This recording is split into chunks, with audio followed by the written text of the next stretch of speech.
So I was watching one of my favorite comic book YouTube channels today, and he said something, I think, that he said in a thought, but I don't think he, at the time, I think it's going to hit home with a lot of people. I think the gravity of what he said is so true that I wanted to talk about it a little bit more. And I encourage you to go watch the entire conversation.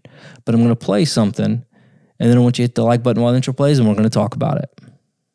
And definitely if you have an outlet, whether it be a YouTube channel, an app, a website, or something like that, you have to have responsibility for what you're saying when people are depending on you to inform them of that information.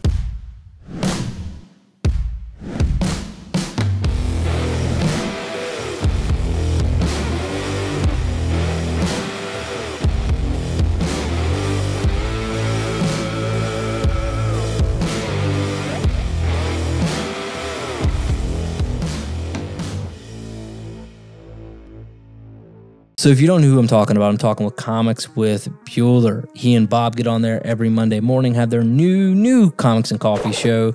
And today's conversation was about key comics. How every single thing is a key. Everybody's calling everything a key. We're saying the 7th, 1st, 4th, 5th print of this book with this first person's appearance and this Marvel continuity, but really they're DC. Like, it's just insane. And it was a wonderful conversation they had, and I'm not going to rehash the whole conversation because you need to go watch their video. But that statement he said in a thought hit so close to home with me as a buyer, as somebody who occasionally sells comics, as someone who does run a comic book YouTube channel, is you do have a responsibility there to be truthful, to be honest, to not throw out some BS key fact about a book that's completely irrelevant. The fact that this is some 9th appearance of this person's book and that, like, it doesn't make it a $500 book all of a sudden.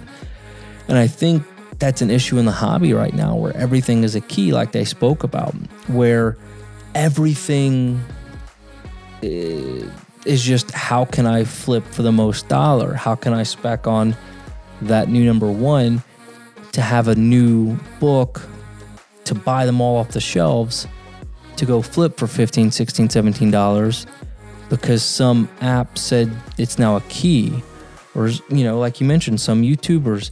And as a fan of the medium, it sucks. As somebody who buys comics, it sucks. As a collector, like, sure, if my book goes up in value, great, but you're starting to see a lot of negativity happen with this stuff. And I want this to be more about a conversation, right? So, you know, in the comments, let me know what you think about this and in that statement there. You know, you have a responsibility, as he said, as a seller, as somebody on a YouTube platform.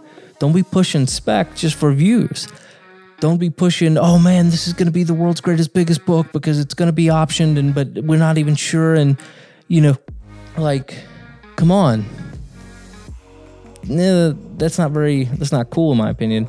And I think a lot of people have that same concept. But as a seller, you know, you see sellers on eBay, and this is the most hilarious thing to me. They'll put the book up, and before they even have the title of the book, they'll have fire emoji, hot book, super rare, 5th print, no cover, but reattached cover, and your mama signed it over here, and then title information.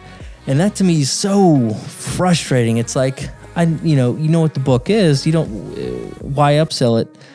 And I think they're, you know, as he mentioned, you know, just be honest about it. So let me know what you guys think. I mean, do you think, you know, some sellers or people doing channels or Instagrams or whatever, I mean, is this something you see getting out of hand?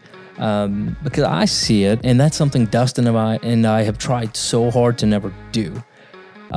Is to get involved in that super hype spec game where, hey, you know, definitely go grab 50 of those because it's going to be worth $20 in 2 days and then drop. You know, kind of like we saw with the West Coast Avengers book with the first White Vision in it. That book was literally in 50-cent and quarter bins 3 days ago, or whenever it was before WandaVision came out. And now that thing's selling for $150, $200. It's going to continue to jump up because everybody on YouTube and Facebook groups and stuff like that, and Facebook groups are some of the worst too, And it's driving a 50-cent book up to that value. And then whenever White Vision is done with, probably at the end of the next episode, don't see it going much longer, back to the dollar bins. I mean, from what I'm hearing, White Vision doesn't have a long-term play with all of this. Maybe I'm wrong, maybe I'm not, but you see how that works? I just created some influence of, White Vision's actually not that all important. I don't know. I've heard and read and seen a lot about it. I can't confirm it. Nobody else on any of these platforms can, whether they're going to be huge or not. But I bet you by God, eBay sellers are going to tell you, and other sellers are going to say, oh man, he's going to be the next Thanos, apparently, and definitely buy the book. So it's interesting. And I think from a buyer standpoint and a seller standpoint, I think sometimes sellers want to take advantage of that hot moment and take advantage, obviously, but they want to create more. I think people selling sometimes some of these books know they're going to be taking advantage of people, and right, everybody has their own roles and responsibilities to spend their money how they see fit. But I can't tell you how many times when I first got into the hobby, and we've talked about other people getting into the hobby that, aren't super familiar yet, but then they're being told by people they're supposed to trust, this is a big key book, and then you go out, you spend the money on it, and then a week later, it's back to $1, back to $15, where you just bought it for $80.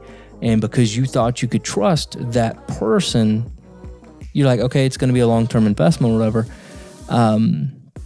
So I don't know. I think we could all do better just to help take care of one another and not rip each other off for the almighty dollar to call, for some key books. But this has been more of a different kind of video, more of just a conversation.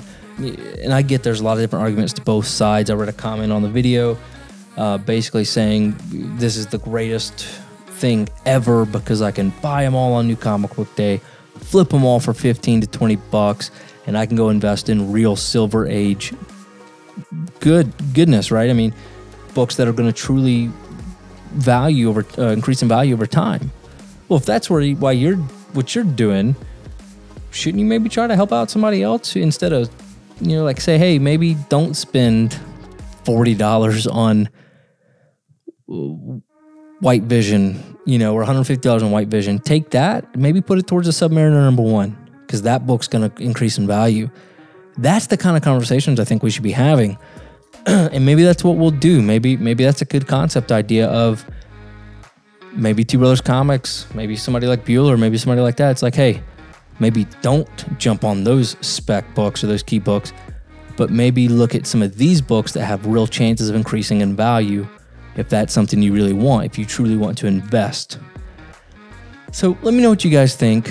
I think at the core of this, it's really just about trying to help take care of one another, take care of the hobby, not trying to take advantage of one another and not have the mindset of, well, if they don't do the research, they don't deserve to enjoy the hobby like the rest of us. So I don't know, guys. Let me know what you think. If this video does get posted, I'm sure there are going to be a ton of negative comments. I'm sure there's going to be a ton of positive comments. But either way, it's my thoughts on it. Certainly, it'd be great to have somebody across to have a different point of view to kind of discuss it. But just thought I'd put my thoughts out there on it. And that one statement sat with me for quite some time after hearing the conversation. And I actually took a screenshot the second he said it so I could go back to the timestamp and look at it and listen to it again. But I encourage you to go check out the video. Again, it's Comics with Bueller. Sure, most of you guys know who he is. He's a wonderful guy, wonderful gentleman. And of course, Bob, the same thing. But anyways, guys, let me know what you think. Drop me a comment. As always, keep it nice. Keep it, I don't want to say professional because it's YouTube. Nobody's professional, but keep it pleasant. You guys are the best part of Two Brothers Comics. And as always, collect your way.